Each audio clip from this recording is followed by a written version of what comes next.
En ce week-end de chasse et croisée, vous avez peut-être fait le choix de découvrir la Normandie et notamment les plages du débarquement. Des plages qui pourraient être inscrites ce week-end au patrimoine mondial de l'UNESCO. Mais 82 ans après le débarquement et l'opération Neptune, savez-vous d'où viennent les noms qui leur ont été attribués? Les explications avec Emma Ben Youssef Sudarovic pour Europe 1.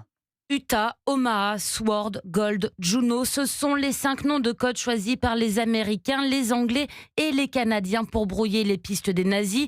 Les États-Unis ont opté pour des noms porteurs d'une symbolique forte. Aussi bien l'Utah que le Nebraska sont des États d'Américains moyens. Ils ont voulu dire que tous les Américains de tous les États, pas simplement les gens de Boston, de New York ou de Los Angeles, étaient concernés par le débarquement. Les Anglais sont eux allés piocher dans des codes typiques britanniques avec Sword qui signifie l'espadon et Gold le poisson rouge.